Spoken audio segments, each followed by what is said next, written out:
up, Craig? Got one the first time this time. All right. Hello. Welcome to today's episode of Juicing the Numbers, your statistics and sports podcast. I'm one of your hosts, Joshua Tracy. And I'm Corwin Heller.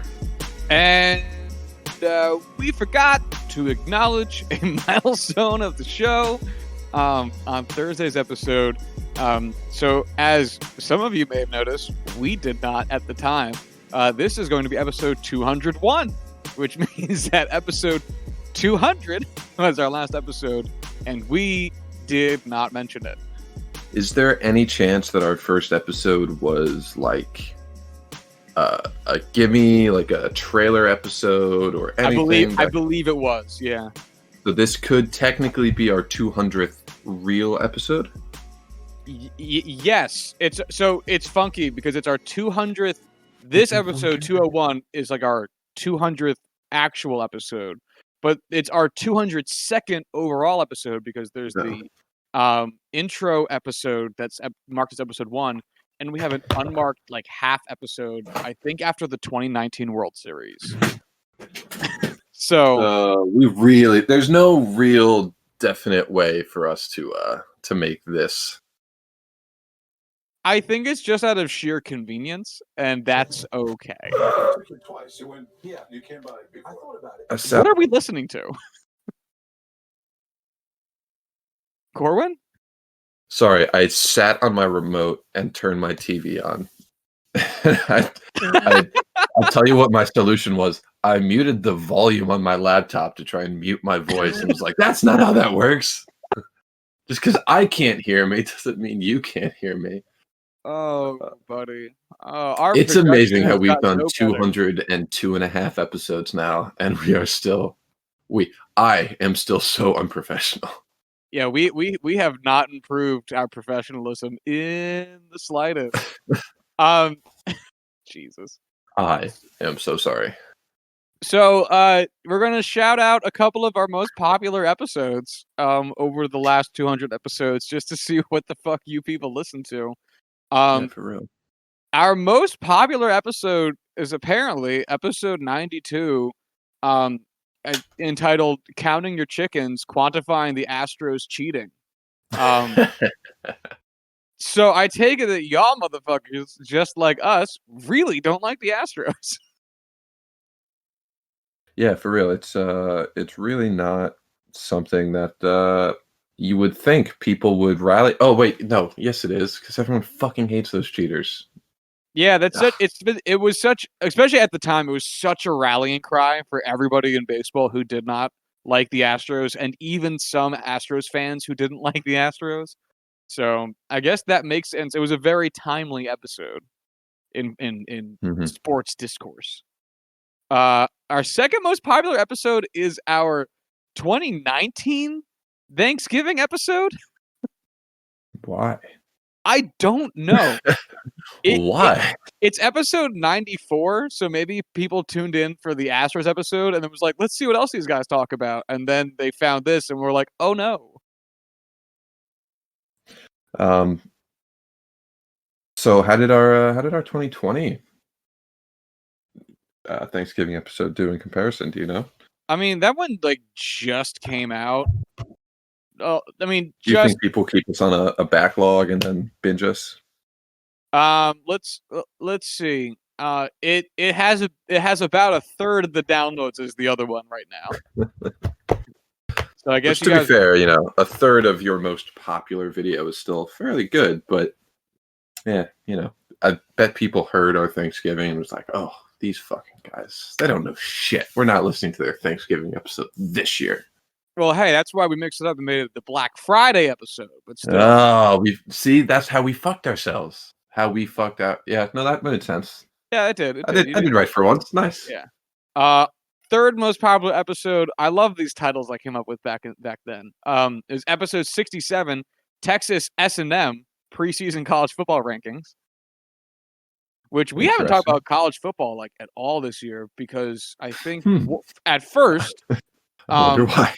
You weren't sure what was going to happen, so we decided not to. And then Penn State started playing, and you didn't want to talk about it. So like, I don't know if it made it into any of the episodes, but to all the listeners, before every Sunday episode, Josh would be like, "Hey, do you want to talk about Penn State?" And I was like, "I would rather die." And he was like, "Okay, I get that. Let's not." And well, we won yesterday, so I guess we could talk. You about it now did? that I Who'd don't you have to guys beat? say myself. Rutgers. Who? Rutgers. Oh, is that even a win? Yes, because they had more wins than us going into the game, and we were the underdogs. Oh my God! Yeah. Wow. But No yeah, fucking Penn way. State football Twitter was basically like old reliable Rutgers helping us get back on track. Jesus Christ, that is sad. Yes, it is. Wow. Yeah. Okay. Fourth most popular episode 114. The Red Sox move on from Mookie. Another very of the time.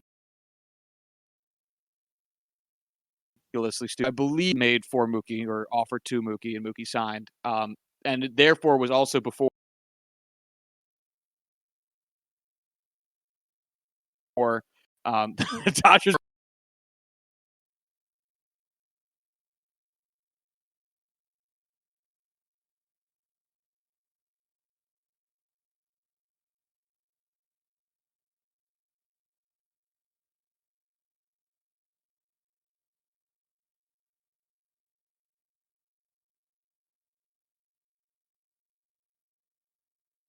um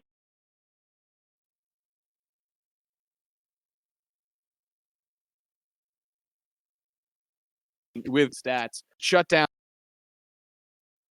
of the MLB to a 60-game season. So the fact that that is a largely listened to episode is kind of hilarious, considering it is by far one of the least impactful episodes we have done, which says something about how not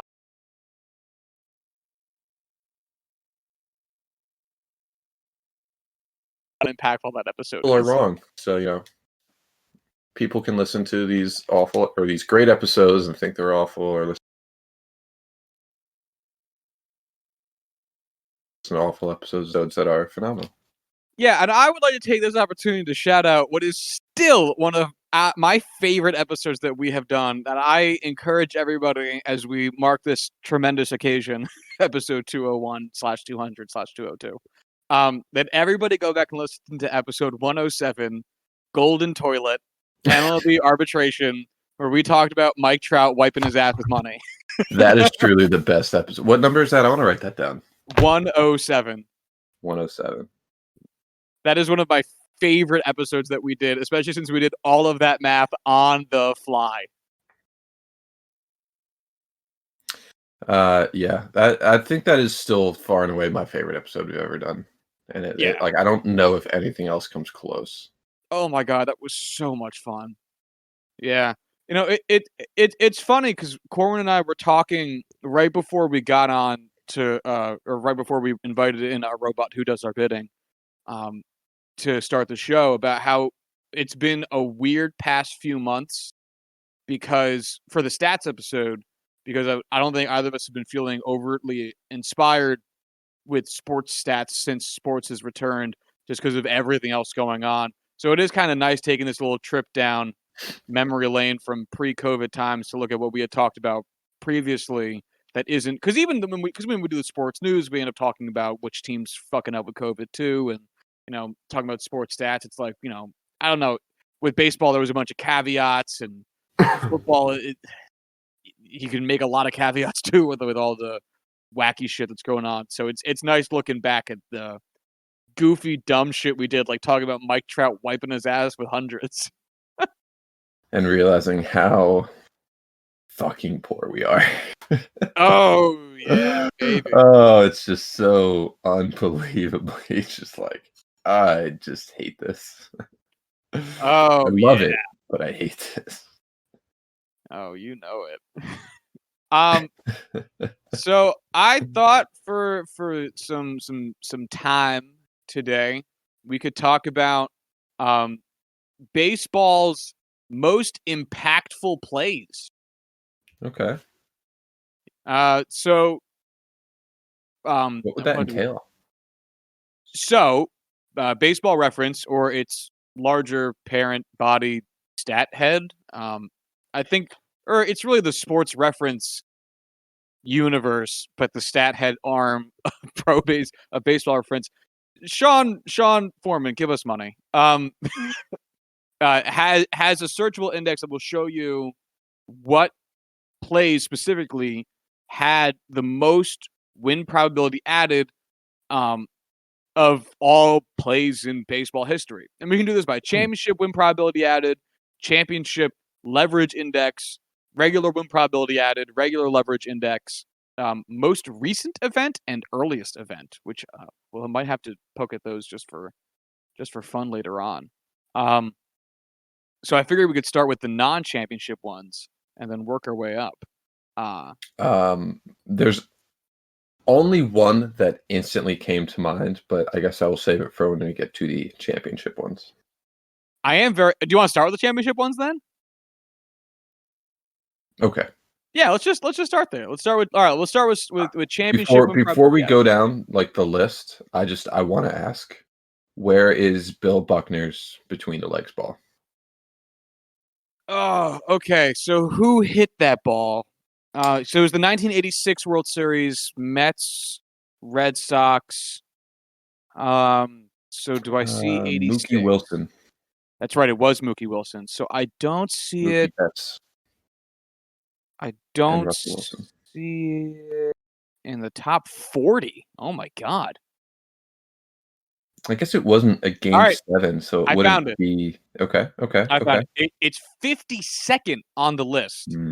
Probably wouldn't have found that without bringing it up. No. Although what's interesting is that let me finish this. So yeah, Mookie Wilson's. They call it a single. They called it a wild pitch. Wait, that scored was a wild pitch? All right, back to the article to figure this shit out. But it went through his legs. It'd be an error if anything else. It is an error. The article lists it as an error. Baseball Reference has it as a wild pitch. Are you sure that's the right pitch? Dude, I'm looking at it. It says wild pitch. Mookie Wilson's, wild pitch. Mitchell scores Knight to second. Wait, I refuse to accept that as reality. This I do not understand. What? By the way, when right before that had happened, what I guess we're calling the wild pitch, right before that, Ray Knight got on base via a single. And right before that was when we were in the bottom of the 10th, Red Sox leading 5-3, 2 outs, and the Red Sox win expectancy was 96%. Ray Knight hits his single, and it's still high as shit. It's still at 92% win expectancy. And then Mookie Wilson comes up, and the Mets, I see what happens. So I need to read further with this. Then the Mets get up, they tie the game 5-5, win expectancy drops, and then so let's actually look at the write-up here. All right. So the inning starts. Mets behind 3-5. I feel like a bad baseball fan for not having this like in my memory. This was like 10 years before I was born, so I'm not guilty at all for not knowing this by memory. I mean, I wasn't born yet either, but I feel like this is one of those like baseball lore, like you should know this kind of thing. Anyway, it doesn't matter. So Calvin Schiraldi is pitching for the Red Sox. That sounds like a guy who pitched for the Red Sox. Wally Backman comes up for the Mets. He hits a fly ball into left field for out number 1. He on an 0-2 pitch. Keith Hernandez comes up. He hits a fly ball into center field on a 2-1 pitch for out number 2. Then Gary Carter comes up. He hits a single into left field. on a 2-1 pitch. So we got a man on. Then Kevin Mitchell comes up, pinch hitting for the pitcher Rick Aguilera. Aguilera. I was right. He hits a single, line drive to short center field on an 0-1 pitch. Gary Carter goes to second, so we've got first and second, 2 outs. Then Ray Knight comes up. He hits a single to center field on a line drive on an 0-2 pitch. Gary Carter scores. Mitchell goes to third, so we've got first and third, 2 outs, 1 in. So Mookie Wilson comes up. The game is now tied 4-5. It says wild pitch. It says, I see. That's right. Oh, that's right. All right, I got everything out of order. That's why I'm fucking it up. Because Ray Knight scored. Sorry, not Ray Knight. Kevin Mitchell scored on the wild pitch from third. Then Mookie Wilson hits the dribbler up to Bill Buckner, and then Ray Knight comes around to score during the error, and that's how the Red Sox walk it off 6-5. Yeah, there we go. You lose that. Oh man, I was afraid, and I'm now I feel bad that my mistakes are now out there forever. Good. Thanks. Good. Yeah, I appreciate it, you fucking asshole. What else? It's the nicest thing you've ever said to me. Yeah, well, it's all you deserve. Any other? There is one exceedingly recent event here in our top 5 of the highest championship win probability added plays in baseball history. Howie Kendrick home run. Oh, that's a great one. And you are kind of right. It is 13th. Okay, which, again, cool, considering how many games there are in baseball championship history, that's impressive. Right? That is very cool. Yeah. That Howie Kendrick World Series home run off of Will Harris in Game 7 had a 32.9% championship win probability added. Jesus Christ. Yeah. Number 1, which took place in the 1960 World Series when the Pirates beat the Yankees. The highest championship win probability play of that series and of all time was the Hal Smith home run off of Jim Coates, as the Pirates were down 7-6 in the bottom of the 8th. Its championship win probability added was 63.62%. Jesus. I don't know if I know the play. So here's the setup. So this was in Game 7. So in Game 1 of the World Series, the Pirates took Game 1 6-4. Yankees came back in the second one, won it 16-3. Game 3, the Yankees continued their route, winning 10-0. So the Yankees are up in the series 2-1. Then in Game 4, Pirates came back, won 3-2. So the series is all knotted up at 2. Pirates won Game 5, 5-2. Yankees came back and stormed Game 6, 12-0. So we're in Game 7. All tied up at 3. Yankees have won really big games. Pirates have been squeaking out their wins. And as it stands right now, in the first inning of the World Series, Yankees didn't score any runs. Pirates got 2. Second inning, same story. Yankees nothing. Pirates 2 more runs to go up 4-0. A scoreless third and fourth for both teams. Then in the 5th inning, the Yankees score 1 run. So now they're only down 1-4. And then in the 6th inning, the Yankees scored 4 runs, which went unanswered to take the lead 5-4. Neither team scored in the 7th. In the top of the 8th, the Yankees scored 2 more runs to bring their lead to 7-4. And now let's get into the play. So we are in the bottom of the 8th. Here we go. It's Bobby Shantz against Gino Kimali. Who is pinch hitting for Roy Face. His name was Roy Face? Hold on. So there was a Japanese baseball video game that came out back in the 90s. And they needed to populate all of the like players with, names for, they didn't have the rights to use actual player names, so they just had to come up with American sounding names, and they just used a formula to do it. And oh my God, all of those names sound like it was just computer generated out of nowhere. Yeah. Roy Face is a man. Was Roy a man. Face. Also, pretty decent pitcher. I'm looking at his stats. Not awful. Not great, but not terrible. I mean, there was one year he went 18-1. He pitched in 68 games twice. That's got to be as a reliever. Yeah, it's as a reliever. So he was a reliever, but pretty good reliever. 3 All-Star games, 3 top 20 MVP finishes. Wow, that's certainly interesting. Lifetime ERA of 3.48, which is fine. Lifetime FIP of 3.38, so he very much so played to his FIP. Career ERA plus of 109. Yeah. Way to go, Roy Face. You played 16 years in the MLB, and that's really hard to do.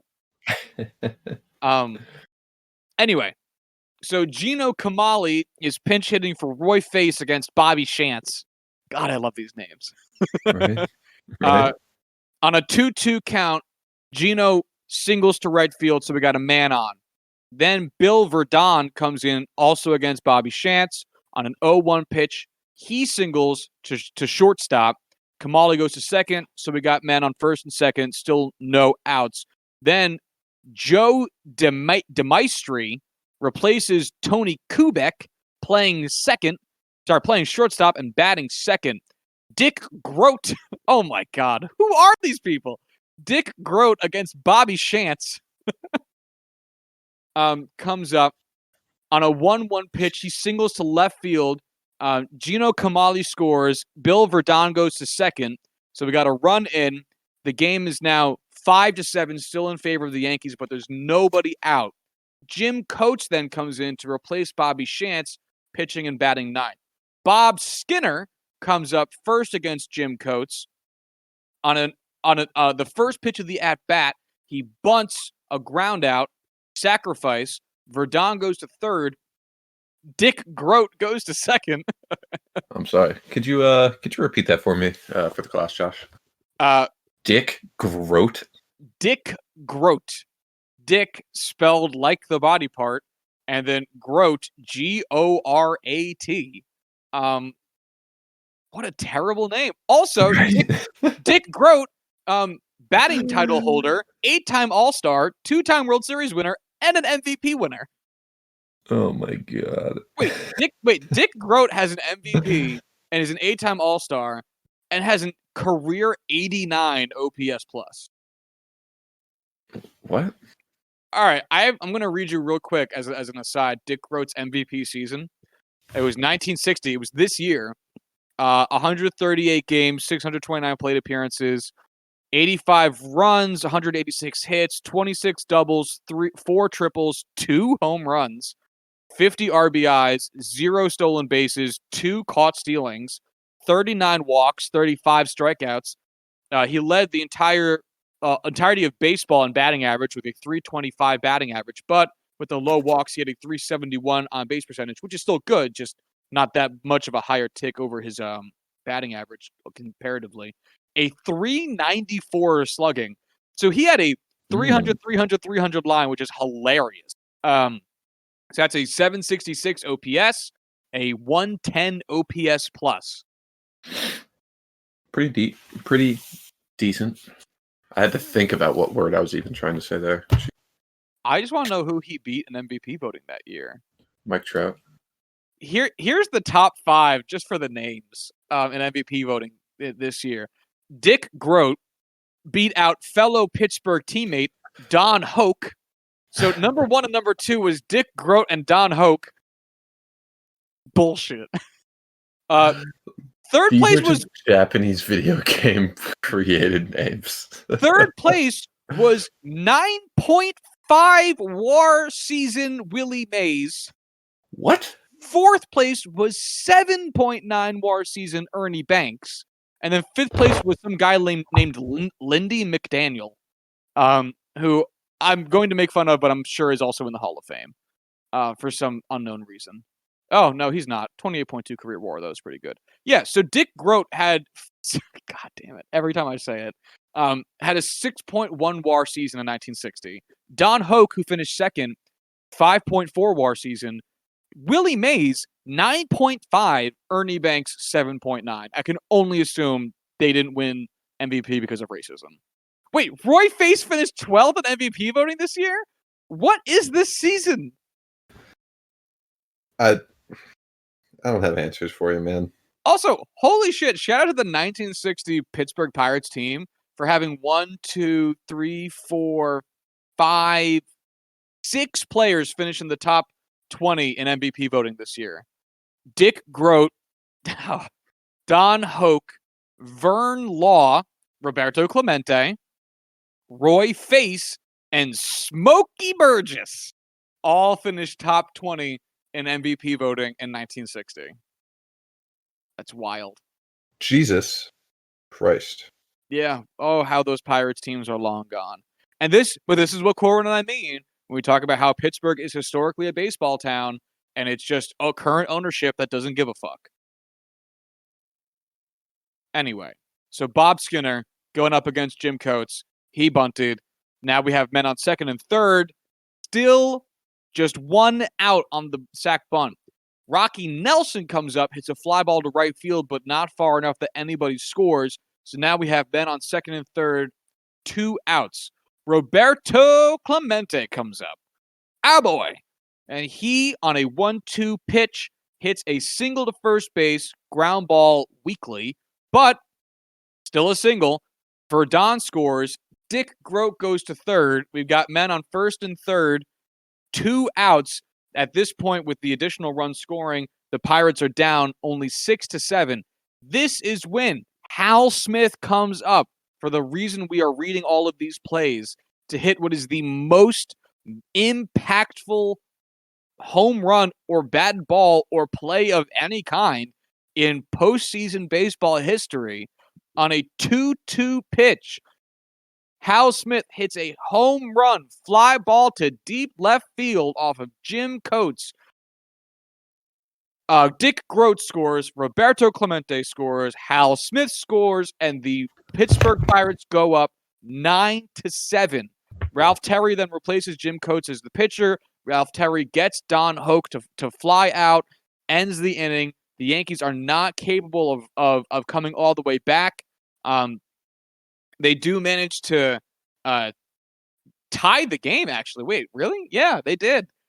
Hold on. How is this not... All right, let's keep going because this is interesting. So Bob Friend replaces Gino Kamali as pinch hitter batting ninth. What are the names? So Bob Friend is pitching for the Yankees, for the Pirates.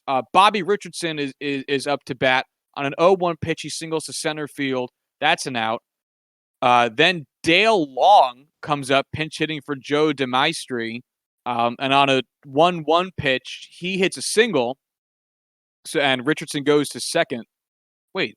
Oh, so I guess there was no outs. My bad, folks. Yeah, no outs. Okay. So we got first and second, no outs. Then Roger Maris comes up against Harvey Haddix. Harvey Haddix replaced Bob Friend as pitcher. Roger Maris foul pop flies out to the catcher behind home plate for the first out of the inning. So still first and second, 1 out. Mickey Mantle comes up against Harvey Haddix, hits a single to right field, line drive.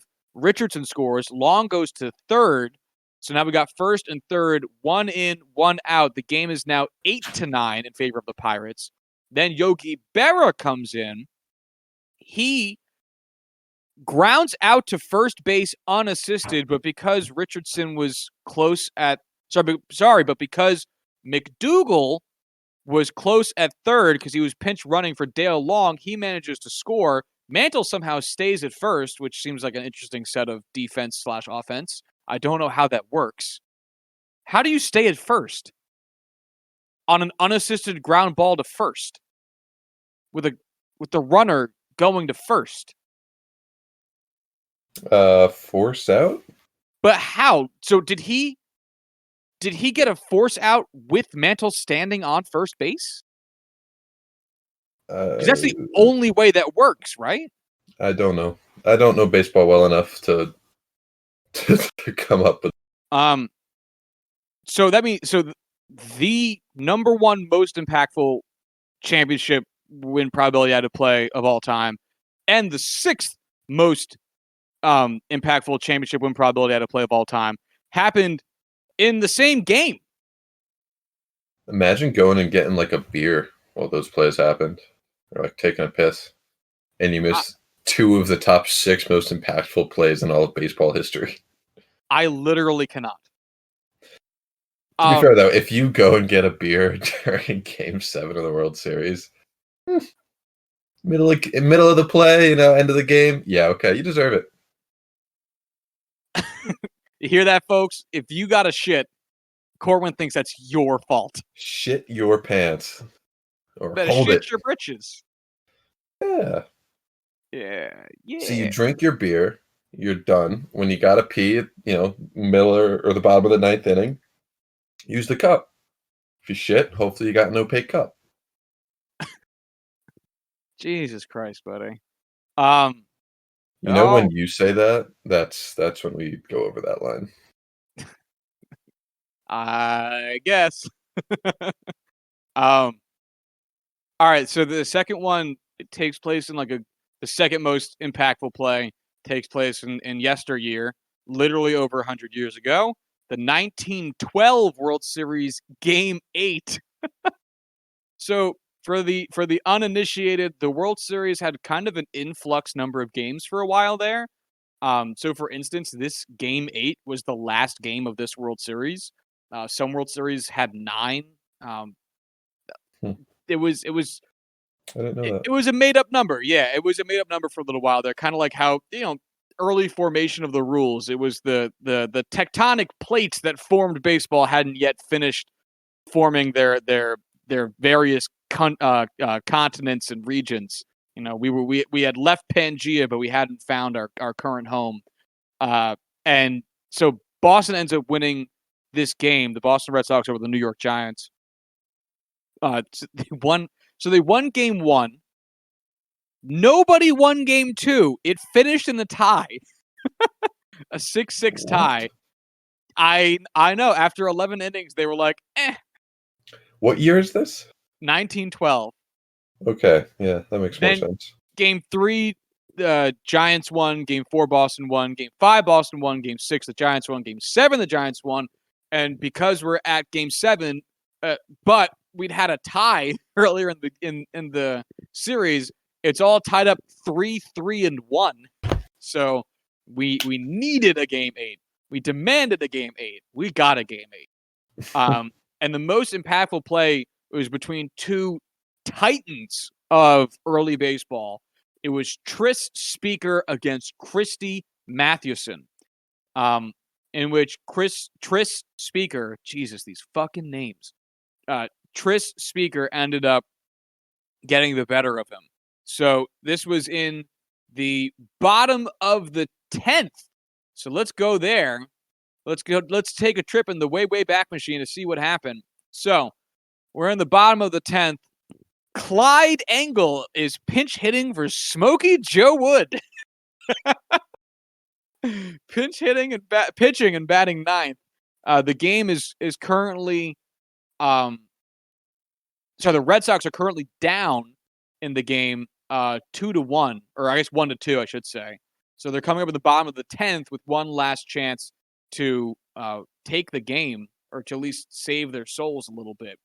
So Clyde Engel comes up pinch hitting against Christy Mathewson, and he reaches on an E8 fly ball to center field, and he goes all the way to second on it. So we got a man on second, no outs, and he did that. There were no pitches recorded? Oh, I guess this is probably just too early for that. All right. Then Harry Hooper comes up. He hits a fly ball. I know. He hits a fly ball. You're going to love these names. He hits a fly ball to center field for an out, but I guess Clyde Engel doesn't have enough room on it to tag up and go to third, so it's still man on second, one out. Then Steve Yerkes comes up. He walks. So we got men on first and second, still one out. Then here comes Tris Speaker. He comes up. He's a single line drive. Engel scores on an unearned run due to the error. Yerkes goes to third. Speaker goes all the way to second and after he had advanced on the throw home to try to get Engel out. I got that name right. But Engel ends up scoring. So the game is now tied 2-2. We got men on second and third, and then they intentionally walk Duffy Lewis. I now need to know who Duffy Lewis is for this to make sense. Is Duffy Lewis really good at baseball? All right, Corwin, Duffy Lewis, Hall of Fame or no? Yes. Corwin says yes. He played for 11 years. Not in the Hall of Fame, but 3-time World Series winner. Guess I'll go fuck myself. I think that's the only justifiable cause. In 1912, Duffy Lewis had an OPS plus of 112. Is that enough to warrant an intentional walk to load the bases in Game 8 of the World Series? No. Or were they trying to get to Larry Gardner? I really thought you were about to say like Larry Larryson or something stupidly ridiculous. Would we put it beyond baseball to have that name? Not at all. So Larry Gardner literally double the career WAR of Duffy Lewis, 48.2 for Larry Gardner to 21.1 for Duffy Lewis. 4-time World Series winner. In 1912, Larry Gardner's OPS plus was 134 to Duffy Lewis's 112. Why would they walk Duffy Lewis to get to Larry Gardner? Righty-lefty thing? That's what I'm looking at right now. So Duffy Lewis was a righty. Larry Gardner was a lefty.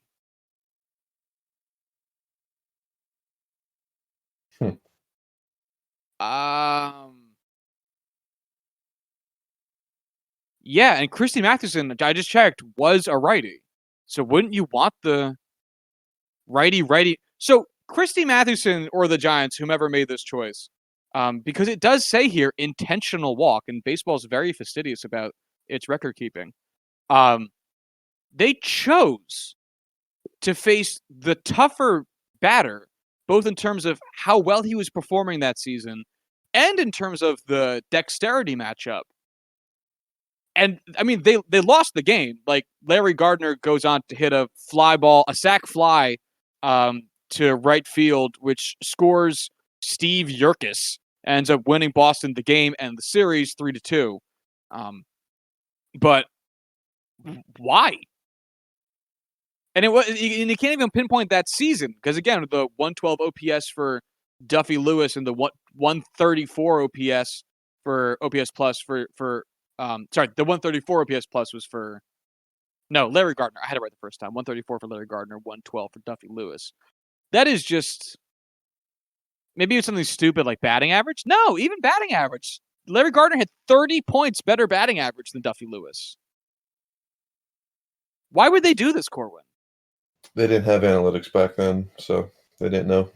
But I mean, we're getting to the point where it's not even about having analytics, it's about having eyes. Maybe they were all blind. I need answers from this 108-year-old baseball game. I need redemption. Just call up the managers. See what happened. Oh God, I don't want to have a seance today. So anyway, that Tris Speaker single that ended up leading to the eventuality of the win for Boston was the second highest. I am so enjoying this. I'm not going to enjoy the third one. It is no fun for me. It brings back painful memories. It is Game 7 of the 2001 World Series, and if you know the play already, I'm not going through it. So we're going to skip that. We're going to go to the fourth most impactful play. This was very recent, Corwin. Mm-hmm. This is the most recent in the top 5. The fourth most impactful play in World Series history. What is this play? Carlos Correa home run. Nope. I don't know. It's gonna hurt when you say it. The Rajai Davis home run against Aroldis Chapman, Game 7 of the Indians-Cubs World Series in 2016. Damn. And they Made still lost. Yeah, I was gonna say made only worse by the fact that they did not win the World Series. Oh no. So let's get into it a little bit. So it's the bottom of the 8th. Indians are batting, and they are behind 3-6. It is not looking good. John Lester is still in for the Cubs. He'd been dealing. All right, and so let's look at how it's going. Fucking John Lester. I know. So I don't know if I've thought about this name since this game. He's had some up and down years since then. He's on the free agency market, but he is old now, and I don't know if he's going anywhere. But, I'm thinking of the other Cubs pitcher from that. Okay, never mind. John Lester is still playing. Yeah. What was the name of the guy that retired that I'm thinking of? The pitcher who retired? Yeah. Fuck. Cubs rotation in, let's say, 2015, just to be safe. Shit, this is gonna eat away at me. Yeah, it's okay. Take your time. And he's not on this team. Shit. John Lester. This is probably going to take a while, so I'll let you keep talking while I look for him. All right. So Francisco Lindor is the first guy up. He comes up on a 2-0 pitch. He grounds out into a 6-3 putout. Mike Napoli comes up against John Lester. He on the 5th pitch of the at-bat on a 2-2 count, he strikes out. And then, so 2 outs, nobody on, Cubs cruising. Jose Ramirez comes up on a 1-1 count. He hits a single to shortstop on a ground ball. So at that point, Joe Maddon says, I've seen enough. I have a great closer. I'm going to be very aggressive with using him. Aroldis Chapman comes in, replacing John Lester. Brandon Guyer comes up, and on a full count, 7th pitch of the at-bat in a full count, he doubles to center field on a line drive. Jose Ramirez scores. The game is now 4-6.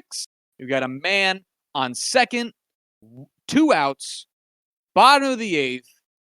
Rajai Davis comes up, gets himself into a 2-2 count, also 7th pitch, 7 pitches into the at-bat, and nails an Aroldis Chapman pitch for a home run, scoring himself and Brandon Guyer, tying the game at 6-6 in the bottom of the 8th. Aroldis Chapman stays in the game, gives up a single to Coco Crisp, who I forgot was played in this game. How did I not remember that Coco Crisp was still playing baseball and in the World Series? Wait, what? Dude, Coco Crisp, man. I cannot see the word Coco without thinking Coco Crisp. This was his last year. Wow, okay. Damn, I totally forgot he was still in baseball at this point. That's crazy. All right, anyway. Not getting into that rabbit hole for a moment. Then Yan Gomes comes up. Aroldis Chapman strikes him out swinging to end the inning. So in totality, Aroldis Chapman's performance in this game of the World Series was 1 out, 0.1 innings pitched, 1 strikeout, and then 3 runs allowed. Actually, I guess the Ramirez run gets charged to John Lester, so 2 earned runs. That is not a good outing. Cubs come up in the top of the 9th. They don't score anybody. The Indians come up in the bottom of the 9th. They don't score anybody. Eventually, in the top of the 10th, the Cubs come up. Anthony Rizzo scores on a Ben Zobrist double off of Brandon Shaw, and then Ben Zobrist scores.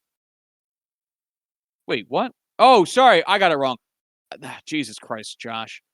Albert Almora scores on the Ben Zobrist double. And then Anthony Rizzo scores on the Miguel Montero single, putting the Cubs on top 8-6. The Indians do manage to get one more run in the bottom of the 10th, again off of the back of Rajai Davis, who singles to center field, scoring Brandon Guyer again, but it's not enough as Michael Martinez ultimately ends up grounding out 5-3. Also, Trevor Bauer apparently pitched in this game for the Indians too, and I do not remember that at all either. No way. Jesus, I didn't. He must have been like a rookie. Well, no, I don't think he would be a rookie. He had to have been a couple years in. Yeah, because he pitched earlier in the series. This was like the bloody finger game after the drone accident. Remember that? Mm-hmm. Yeah.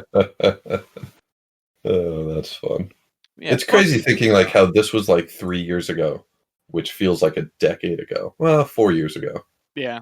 But even then, like it feels like, oh yeah, Trevor Bauer would be a rookie, even though he'd be like 26 or 25. And it's like, oh god.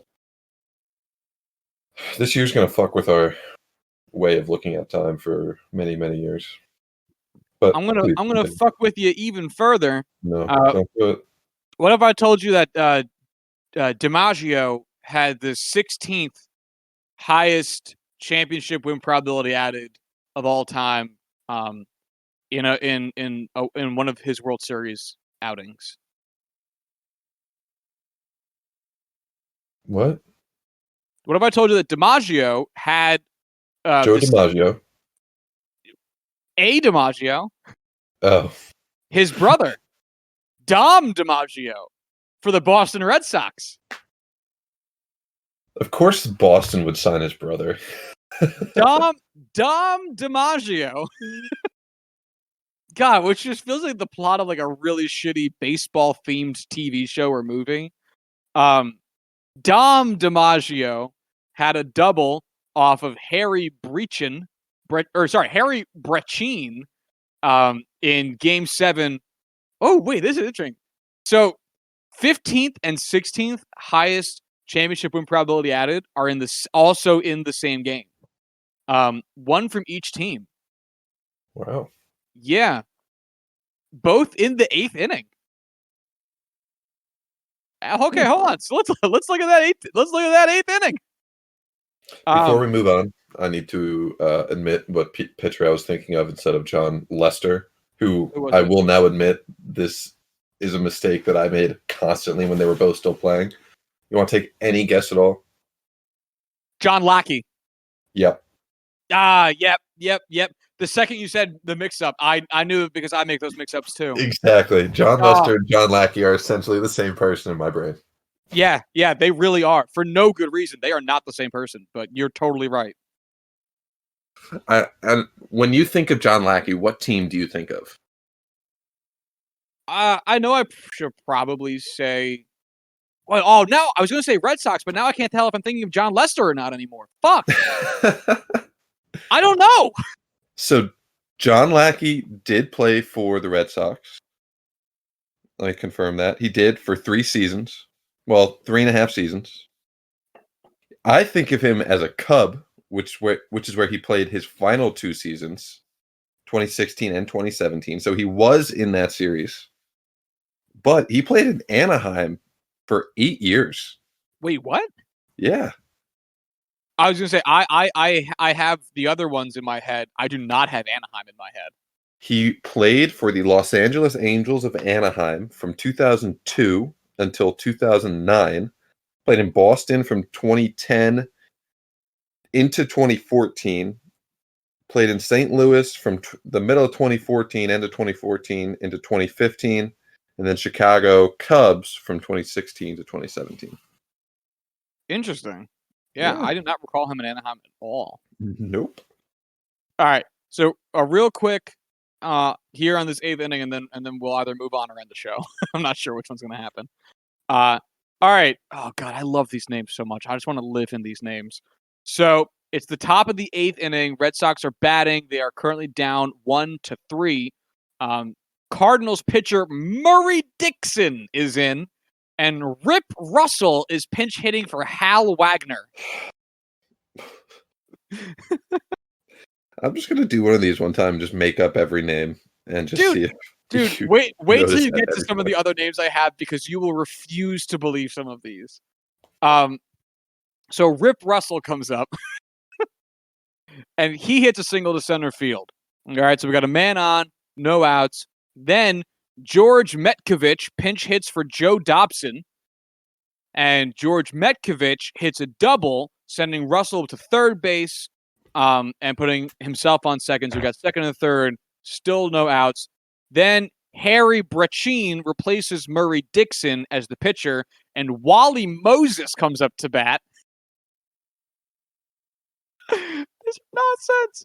Wally Moses strikes out looking. The burning bush was not speaking to him that day, my friends. Then so we got one out, man on second and third. Johnny Pesky comes up, the namesake of the pesky pole in Fenway Park, and he lines out to right field. So now it's 2 outs, second and third. Dom DiMaggio comes up. He hits a double, scoring Rip Russell and George Metkovich. Then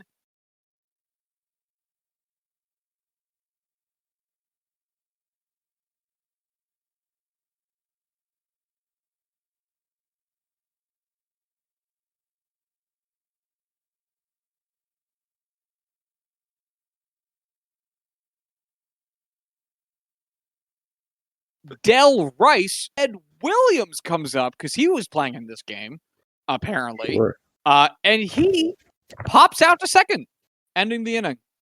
So Naturally, that Dom DiMaggio it's not home run, double is the 16th most valuable play for championship win probability added. The 15th, the one just above that, comes here in the bottom of the 8th inning. So now we're currently knotted at 3. Cardinals are now batting, facing Red Sox pitcher Bob Klinger. Klinger? I'm going to go with Klinger. Klinger seems too wrong. Klinger. Bob Klinger had replaced George Metkovich as the man batting ninth and pitching. Roy Partee replaces Rip Russell playing catcher, and Leon Culberson moves from pinch runner to center field. So the first man up hitting for St. Louis might be my favorite name of the day so far. Enos Slaughter, he singles to center field, off of Bob Klinger. Whitey Karowski comes up, and he bunts a pop fly back to the pitcher, which it doesn't seem as though it moves Enos Slaughter. So we still got a man on first, no 1 out. Del Rice comes up, hitting a fly ball to left field. That's 2 outs. So we got 1 on, 2 out. Harry Walker comes up. This is our 15th most valuable play as he doubles off of Bob Klinger to center field on a line drive, scoring Enos Slaughter, taking the 4-3 lead in the bottom of the 8th in Game 7. Marty Marion comes up, gets intentionally walked. Earl Johnson replaces Bob Klinger as pitcher. Harry Brecheen comes up, grounds out from a pitch from Earl Johnson, ending the inning. Boston does nothing in the top of the 9th to save the game. They ultimately lose the game 4-3 and lose the World Series to the St. Louis Cardinals in 7 games. And there you go. That's all you need to know. That's all there is to it, folks. Yeah. So John Lackey. John Lackey. Was there anything more to that, or were you just talking about John Lackey? No, I was just saying John Lackey. Oh, gotcha. So there is one game here from 1951 that doesn't look like it's classified as a playoff game, but I don't know what it is then. So excuse me for one moment while I try to figure out what the fuck happened in 1951.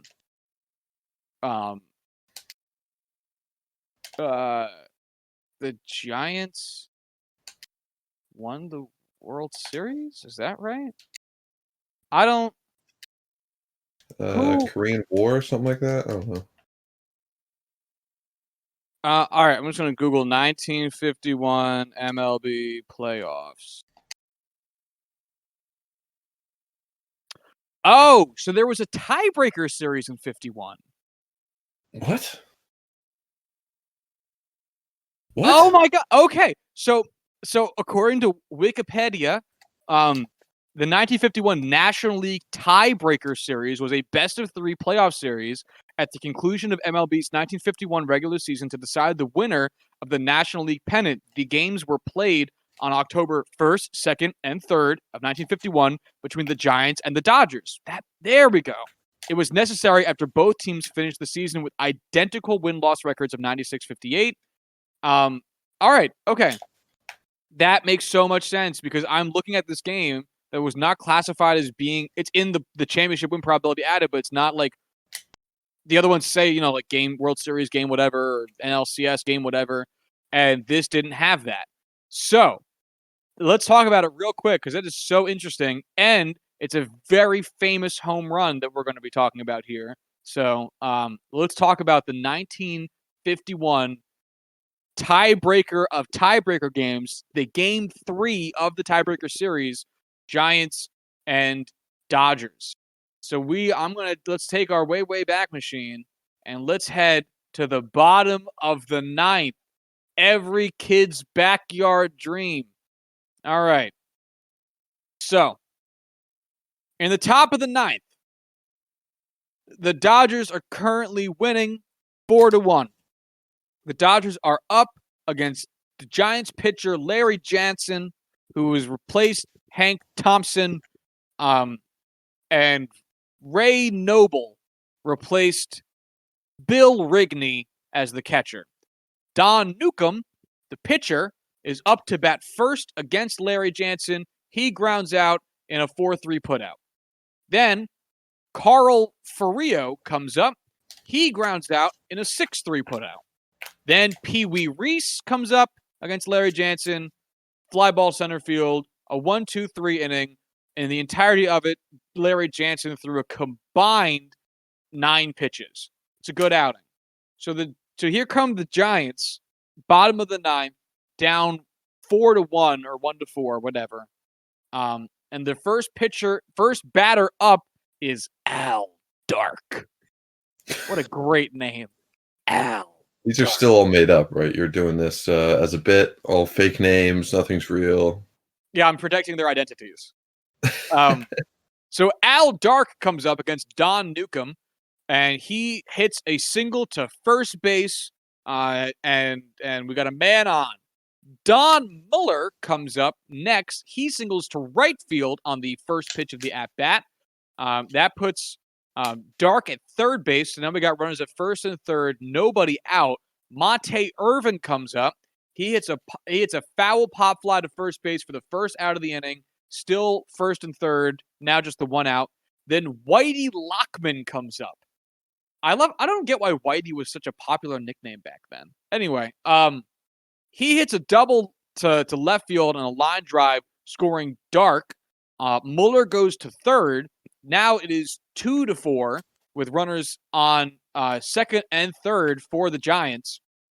Ralph Branca replaces Don Newcomb as the pitcher, and Clint Hartung is pinch running for Don Muller.